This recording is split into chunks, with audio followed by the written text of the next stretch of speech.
Hi, welcome to Discovery with Derek and Carissa. I'm Derek.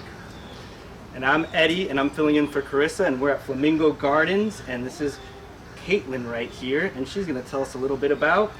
So this right here is the little king, and he is a Florida king snake. Now these guys are super important to the environment, and they're actually helping us take care of all sorts of invasive snake species over here, because they can actually eat prey around 20% larger than their body mass.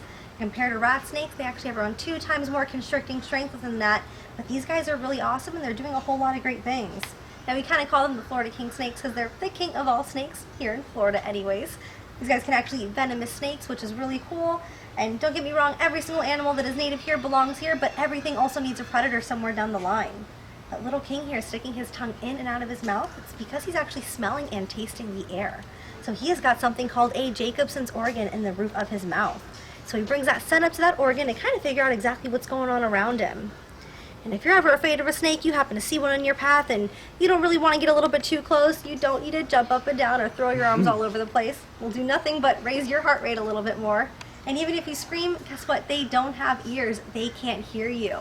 But if you guys stomp your feet really hard on the ground a few times, it will rattle 2 loose bones in their skull. So these guys, it kind of sounds like drums. They know something big is coming nearby, and they want to get away as quick as possible. Because if you guys are scared, so are these ones. Keep that in mind. Oh, yeah.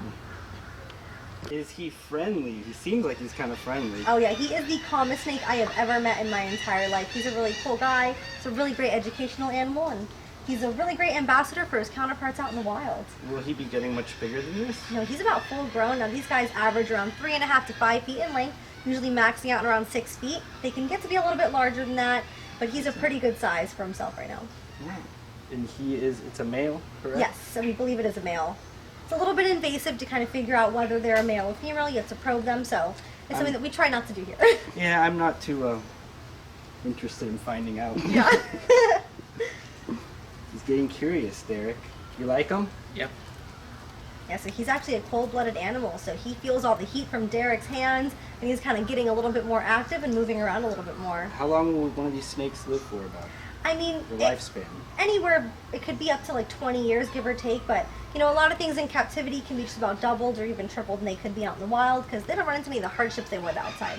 What's his diet here at the Flamingo Gardens? So this guy right here gets usually frozen, thawed out mice.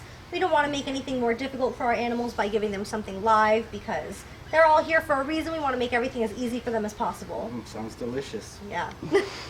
How do you think, Derek? Yeah. Want to eat dinner with him? Dinner? Yeah. He'd love it.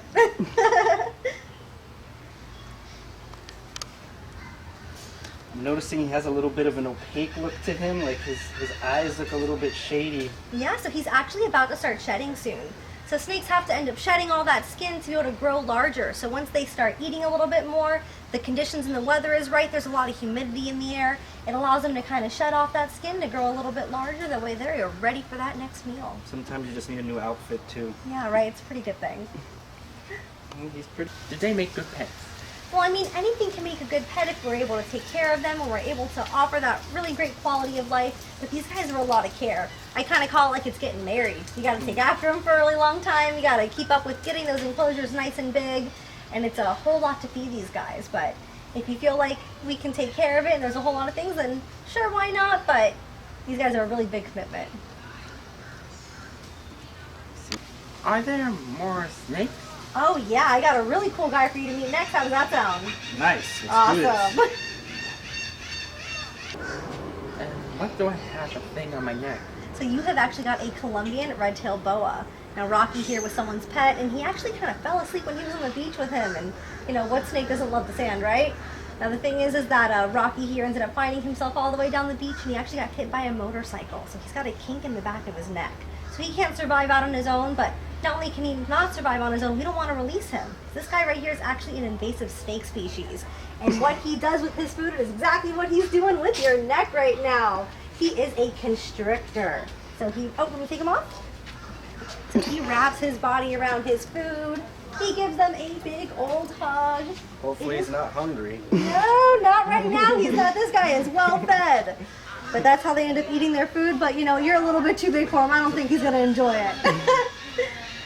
No, he's a pretty cool little guy right here. But this right here is actually an invasive snake species. So I'm sure you know all about the Burmese pythons, right? They're all over the Invasive place. snake species mean. So it kind of just means a snake that is in an area that really doesn't belong there. So we believe the Burmese pythons were introduced in the Everglades in the year 1980, but they were not considered a reproducing population until the year 2000. So a lot of time went on. We're trying to correct that mistake now. But we do have a snake here in Florida that can eat these guys, and that's the Florida king snake like you guys just got to meet. So they're doing pretty awesome things for us. That's great to know. Hopefully we don't become its breakfast. No, he's well fed. He's taken care of. About how big will he get? So he can get around like 8 to 10 feet, even 13 feet with these guys. But Rocky here is, he's almost at that point now, so he's a pretty big guy. They can reach up to 50 pounds. Oh my goodness. That's a big snake. So put that in perspective, Burmese pythons get to be 23 feet in length and up to 200 pounds. And how do these guys do as pets? They can make good pets if we're able to supply the right room for them. Now, Rocky was someone's pet, like you said, and unfortunately his owner realized how big of a responsibility it was to take care of this guy. I mean, he needs a really, really large enclosure and a whole lot of food. I mean, he's got to eat a lot of stuff, right? He's a pretty big guy. And does this guy have a different diet from our other friend that we just met? So where the other one, we usually feed him mice just because he's a little bit on the older end, this guy gets rats. Oh, Yup. yummy. Tasty stuff. I prefer those two. Yeah, they're pretty great. What kind of illnesses do we have to worry about with these guys? Well, I mean, you can run into some fungal infections within like their skin and everything if there's a little bit too much humidity inside the enclosure and their substrate isn't changed out more frequently, or even like if they're fed kind of when it's a little bit colder outside, and if they don't have the right temperatures going on, the food can actually rot inside their stomachs, which is no good. No. Yeah. So during the wintertime, they're not going to eat as much. Oh, wow. Nobody wants that. No. Good looking guy. What if the snake needs a vet? Well, you'd have to find an exotic veterinarian, and those guys are a lot more expensive and even a little bit harder to come across than they are with your average vets.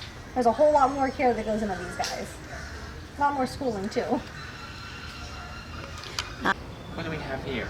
So this right here is a milk snake. So this guy is a non-venomous snake. Now if you want to figure out what you're looking at, whether it's a venomous or a non-venomous snake here in Florida, you can usually take a look at that head.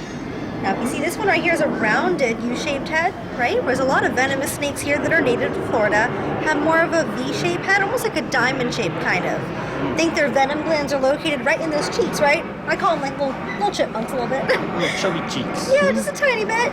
But if you guys see, this is a milk snake here. So you guys have probably heard of coral snakes, right?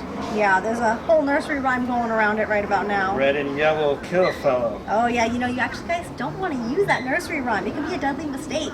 Why is Now, that? I read some studies here in Florida where they said around 2 different color morphs where the coral snake actually mimics what we then would have considered the milk snake morph. That's frightening. Oh yeah, so we don't want to use that. But also I say that because milk snakes and coral snakes look really similar in those heads. Their heads are shaped the same, whereas coral snakes are going to be a venomous snake. How deadly is the venom of a coral snake? I mean, you're not going to have a good time. Let's just put it like that. Is it deadly? Oh yes, most definitely. You've got to make sure you get an anti-venom, and I believe not every hospital always has them on hand. Like, it's something that it's a little bit harder to get a hold of. Although I don't know everyone's protocols, let's be honest. I can't speak for them. What do these guys do? Oh, this one loves a good mouse. Oh, yeah, don't most we all? definitely. Nice and tasty, Some good protein, right? I think so. Is this about as big as he's going to get? Oh yeah, he's pretty much full grown. He can get to be a little bit larger. And they do grow throughout their lifespan because remember how the other one was a little bit opaque, right? He was starting to shed. So it's kind of, they're going to continue to grow as long as they've got the right kind of food and definitely that temperature outside. It really helps everything out. What kind of habitat would you mostly find these? Well, these guys absolutely love to lay out in some leaves and everything, like underneath some like logs, some brush, some stuff like that. So they've got, oh yeah, they like to stay a little bit warm. They're a little bit more reclusive when it comes down to that. But these guys are found all over here in North America, and they originated kind of in Canada and close to Venezuela, I believe. There were 2 different things hitting point on that. Did you find in my backyard? I mean, we can find them in your backyard, most definitely. Now, you guys probably got leaves all over the place, right? Now, if you guys are raking, there's a lot of animals that's kind of their home. A lot of different insects, snakes, things like that. It's a really great environment for them to thrive inside of. So be careful when you're in your garden, Derek. So these guys here, what do you do if one of them bites you? What's the best protocol? So you really don't want to rip your hand away because they end up having kind of like hook-like teeth. So you kind of gotta let them wiggle their own mouth out of it. If not, you can cause yourself a really bad infection and it can really injure these guys also.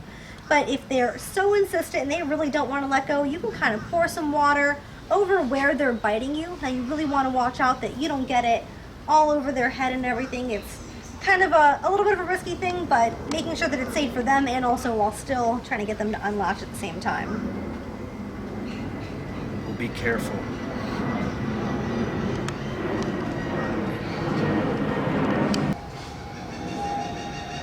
Let's see your first to know. Is he a good pet? You know, I would say that Mushu here might not be the best pet. He's got a little bit of an attitude problem. Now, if you see, he just kind of jerked his body a little bit. These are really skittish snakes. So he's going to move around a lot, and this guy loves to shake that tail. Because all snakes actually have rattles, but not all snakes have true rattles.